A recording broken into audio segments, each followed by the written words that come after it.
নমস্কার বন্ধুরা, আজকে আমার দাদা একটা প্রশ্ন করেছে, সেটা হচ্ছে যে মমতা ব্যানার্জিকে 1998 সালে বিজেপি তথা আরএসএস মা দুর্গা হিসাবে বলতো। তো আরএসএসের মা দুর্গা, তো দাদা জিজ্ঞেস করছে কি তাহলে কি ভুলবশত মমতা ব্যানার্জি আরএসএসের মা দুর্গার বাস্তবায়নে রূপ দিয়ে ফেললো। আমার সাদা মনে কাদা নেই।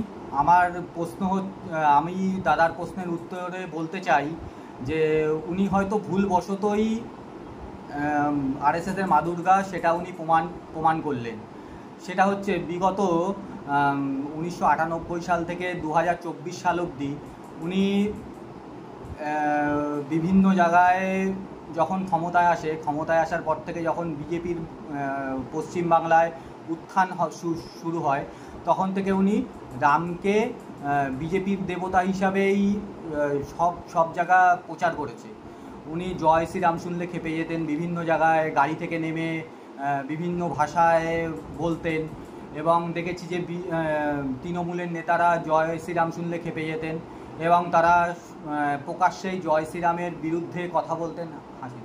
জয় শ্রীরামের বিরুদ্ধে কথা বলতেন এবং সেখানে দাঁড়িয়ে হঠাৎ করে দেখলাম যে এবারে 2024 সালের 17ই এপ্রিল যে রামনবমী পালন হলো, পশ্চিমবাংলায় সরকারি ছুটি ঘোষণা হলো।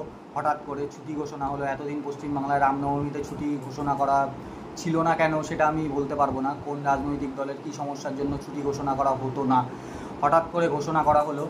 এবং দেখলাম যে 17ই জানুয়ারি সকাল থেকেই তৃণমূলের বিভিন্ন নেতারা রাস্তায় রামনবমীর মিছিল করা থেকে শুরু করে রামের পুজো করা, দেব, সায়নী, রচনা, দেবাংশু কেউই বাদ দেয়নি। বড় বড় তৃণমূলের বড় বড় নেতারাও সেখানে হাজির ছিল বিভিন্ন র্যালিতে। ঠিক আছে, যে হঠাৎ কী এমন ঘটে গেল বাংলার রাজনীতিতে যে মমতা ব্যানার্জিকে রামের পুজো করতে বাধ্য করা হলো।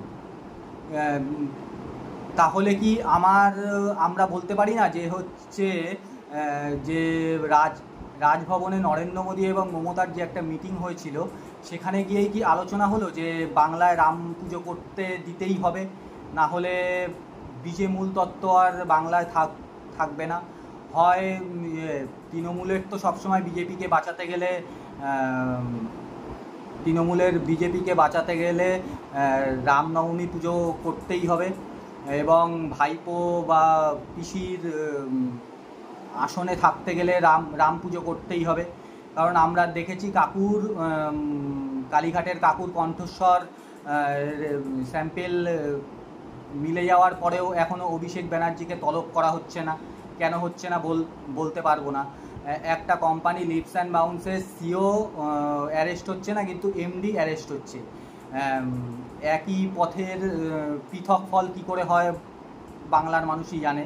ঠিক আছে, তো যথারীতি উনি তাহলে প্রমাণই করলেন যে উনি হচ্ছে আরএসএসের মা দুর্গা। ঠিক আছে, উনি আসলে এতদিন পেছন থেকেই আরএসএসকে সাপোর্ট করে এসছে।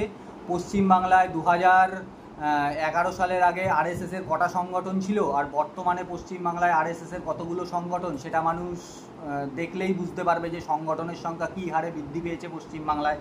কেন বৃদ্ধিটা পেলো কেন? আরএসএসের এত প্রচার পশ্চিমবাংলায় কী করে হলো?